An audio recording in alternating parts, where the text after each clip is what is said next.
So, gentlemen, what is tell me the one thing that you loved about camp? Go ahead. Getting closer to Christ. Really? All right. Getting to see, Go ahead. Working with other people from other schools, which brought us closer together. All right.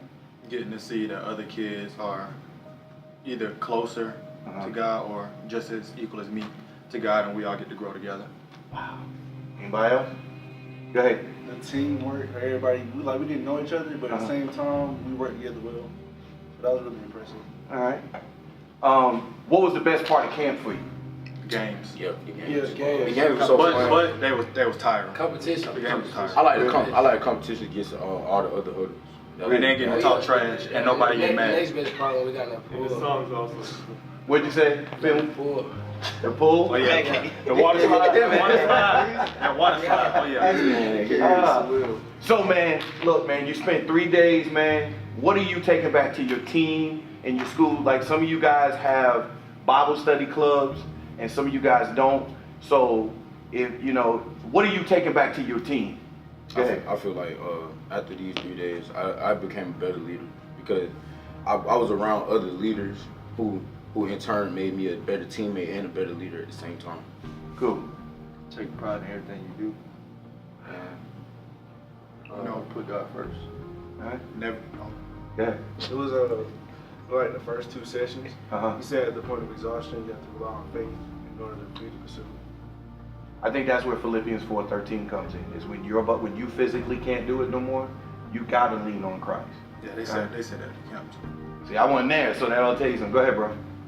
Yeah. Okay, and to know that even when you're ready to give up, you still got a lot more left in the tank. Because even when some of us was ready to give up in the camp, some of us were throwing up, some almost like gassing out. But then you got your teammates sitting right there behind you, sitting there telling you, no, you can keep going. And they was all doing the same thing with you. So I got you last minute. Go ahead. What I'm taking back to my teammates is to consider them and not just myself, to not be selfish. How many of y'all feel the same way he just said? Well, was that your mindset before you went? a little bit, not as much as it is now. Like thinking about myself more than my team.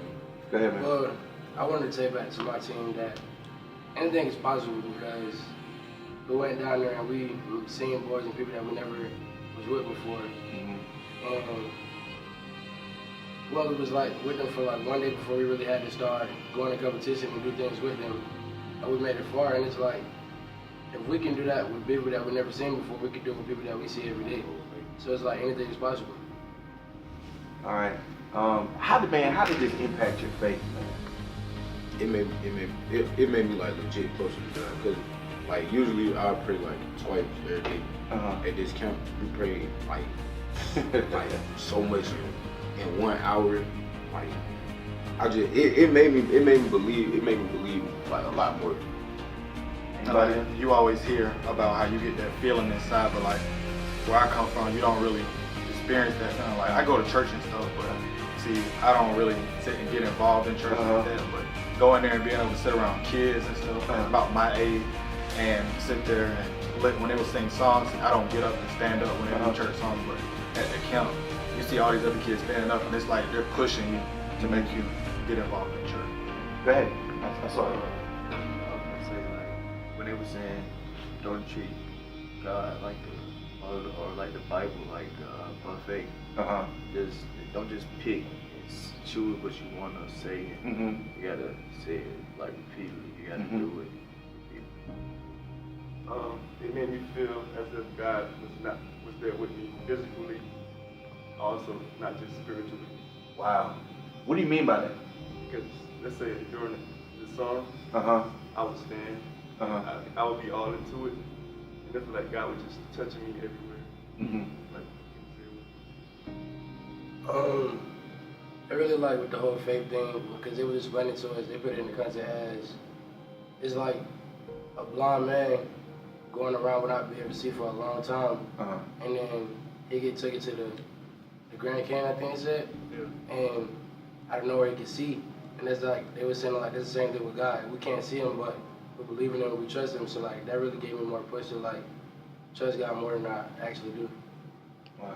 You really put faith in everything you do, because if you sit down in a chair, you have faith that that chair not going to break if you sit down. Stuff like that. Oh, it made me realize the true value of God. That He doesn't work when you want Him to work, but when we really need the most, He's very good. All right. So Mike Roby is my supervisor. I know I didn't kind of like tell you guys about this particular question, but Mike Roby is my supervisor, and Shane Williamson is the president of FCA. I want y'all guys to look in that camera, and I want you to tell them why it was so important for you to go to camp and why they need to keep making sure we have these camps. Because I'm gonna make sure they hear your message. I'm gonna go for it. We're going Yeah. We just gonna go up and down the road to the end. Go ahead, man. Okay, so first off, one of the main reasons you should keep this camp is because you getting kids to experience what it's like. Because you see a bunch of grown people sitting there talking to God and praying, but you don't see a bunch of kids doing that. And going to that camp and seeing other kids doing what you see grown people doing, I know it's made me want to start praying to God more. So I know if I'm feeling like that, the people I'm with now and the people that went to the camp with me, they're going home feeling the same way. So another reason you should keep this camp is because, like, it made me feel good when I had adults around me praying, and then when we would go out in the competition, they'll be out there doing competitions with us, and that just made me feel good. And y'all should keep this particular camp because it was beneficial to each other and to all of us, because we met strangers that we didn't even know from around the world, schools that we never even heard of, but now when we see them and we can talk to them and they felt like family within 48 hours. Well, another reason why you should keep this camp is because I feel like society and teenagers are drifting away from Christ, and this can really help spring and like bring us closer together to Christ. You know, that's really my main reason. Okay, so a reason why I should keep this camp is some of the athletes, they are Christians, but like I felt the main purpose was to teach them about consistency. Like almost every hour we would pray like at least 5 or 6 times. You know, you can say you're a Christian, but are you, reading the Bible almost every day? Are you praying, to God for every little thing He's done for you? I would say this is a good camp to keep because just going out to meet different people and actually really like growing love for people in less than 48 hours, it was just like, wow. And it like built us as men stronger and let us get closer to God and get us like bigger in faith. You should keep the camp because it brings everyone from everywhere together, and that creates a bond that can't be broken, and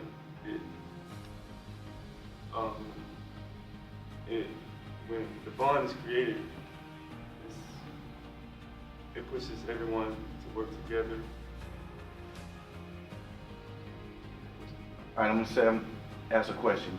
Forest Park, Riverdale, you guys really didn't know each other. When you see each other now, what is it gonna be like? Especially you guys. I feel close, like almost like they're just as close to me as my teammates.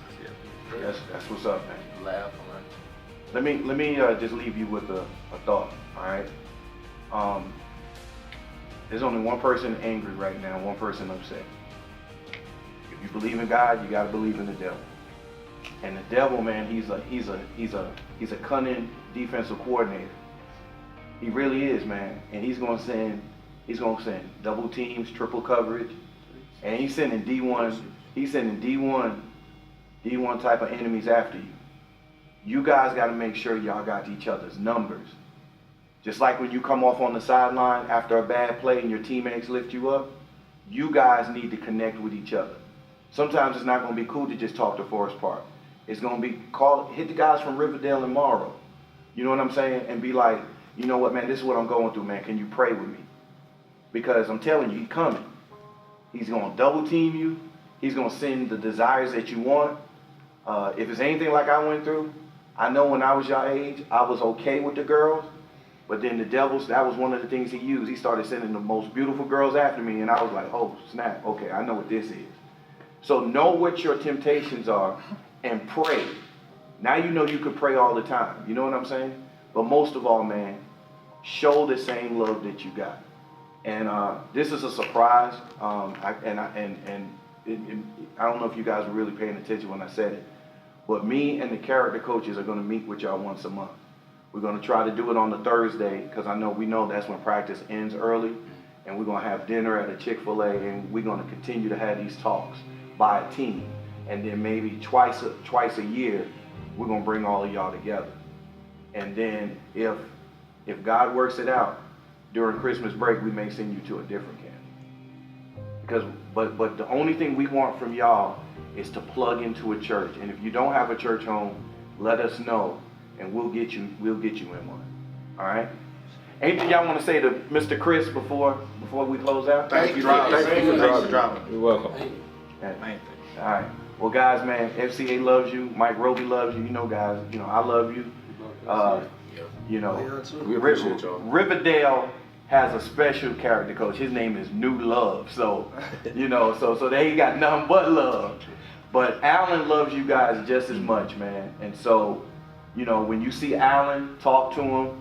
Pastor New Love is going to be connecting with you guys soon, man. And, hey, man, just thank you.